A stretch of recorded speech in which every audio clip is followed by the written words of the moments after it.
Kharghar railway station परिसर हा रिक्षा चालक आणि अनधिकृत फेरीवाल्यांच्या विळख्यात पूर्णपणे अडकला असून यामुळे प्रवाशांचे जीवन अक्षरशः नरकमय झाले। सकाळी आणि विशेषतः संध्याकाळच्या वेळी गर्दी इतकी वाढते की स्टेशनवरून ये जा करणाऱ्या प्रवाशांना अक्षरशः जीव मुठीत धरून वाट काढावी लागते। सकाळच्या वेळी रिक्षा चालक थेट स्टेशनच्या दारात ठाण मांडून बसतात, ज्यामुळे प्रवाशांना बाहेर पडणेही मुश्किल होते। मात्र संध्याकाळ होताच ही समस्या महाभयंकर रूप धारण करते। स्टेशन समोर आणि परिसरामध्ये रिक्षा आणि फेरीवाल्यांची अचानक होणारी बेसुमार गर्दी यामुळे पादचाऱ्यांसाठी जागाच उरत नाही। परिणामी प्रवाशांना धक्काबुक्की करत आणि अक्षरशः मिळेल त्या जागेतून वाट काढत जावे लागते।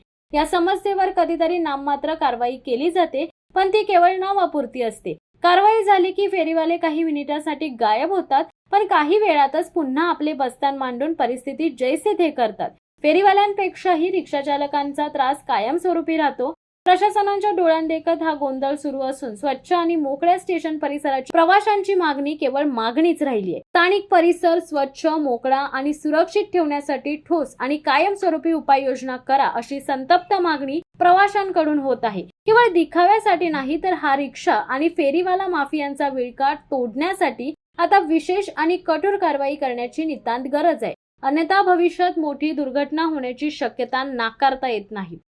शिवसत्ता टाइम्स न्यूज ब्युरो, खारघर। दे धडक बेधडक वृत्त देणाऱ्या आपल्या शिवसत्ता टाइम्स न्यूज चॅनलला लाल बटन दाबून सबस्क्राईब करा आणि बेल आयकॉनला क्लिक करायला विसरू नका।